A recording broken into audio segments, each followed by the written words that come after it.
Hello, Internet. Welcome back to Jams by Giesh. I'm Giesh, and today I want to talk to you about what I would consider one of the greatest vocal performances that I've ever seen.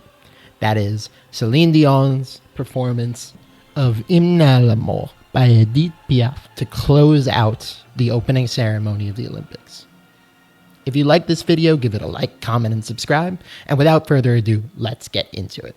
First, let's provide some context as to what makes this performance substantial, specifically the condition that Céline Dion is experiencing currently.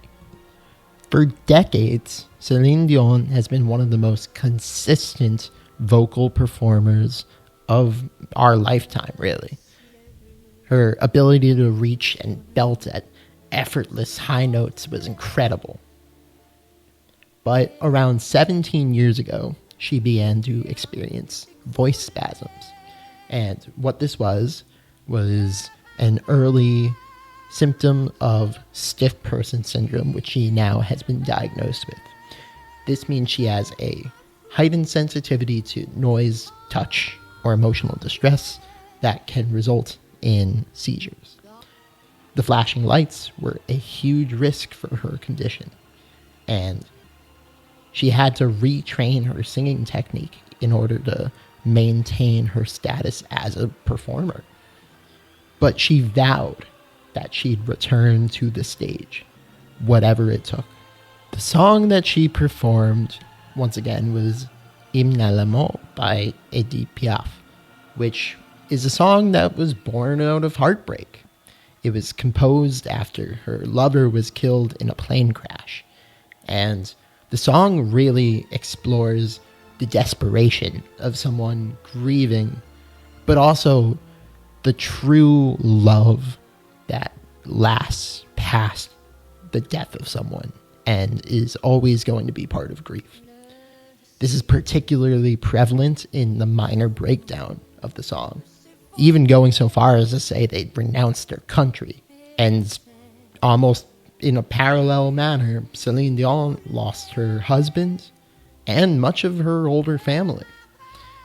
She's grieving. She was also on the verge of losing her motor functions and her way of life. And singing is something that she truly considers her purpose.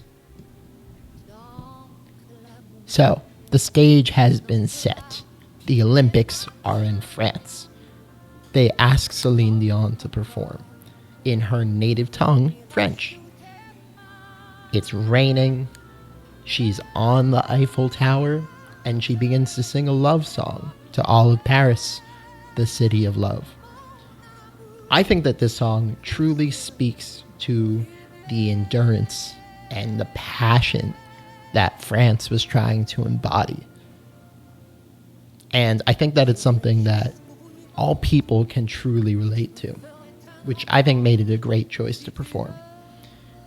Then, of course, it was arranged perfectly. Stiff person syndrome has severely limited Céline Dion's ability to perform in the higher register, and in particular to belt at higher octaves. So she's in a slightly lower register than we're used to hearing her.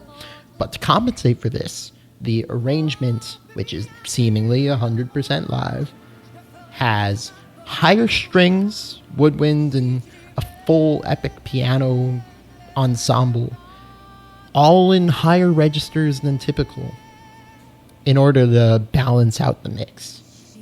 But then there's also strings in a lower register at a triplet pace, which adds some syncopation to the song, which I think is much appreciated.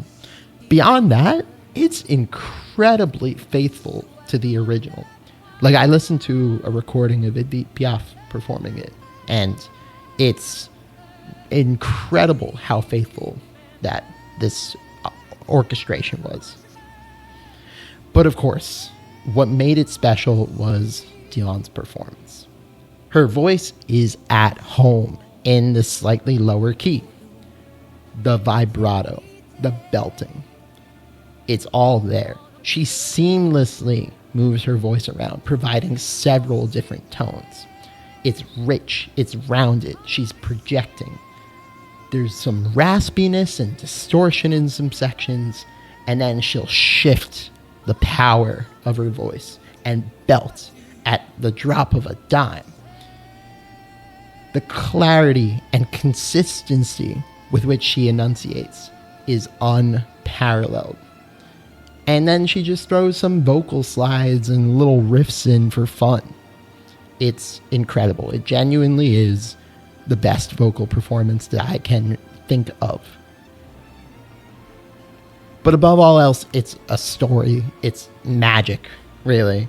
I think it shows that music can heal people, and it brings meaning to so many people. And that's why it's affecting so many people across the world. Here I am on the East Coast of the United States talking about it. And I just think that's pretty special. I hope you all like this video. If you do, give it a like, comment, and subscribe.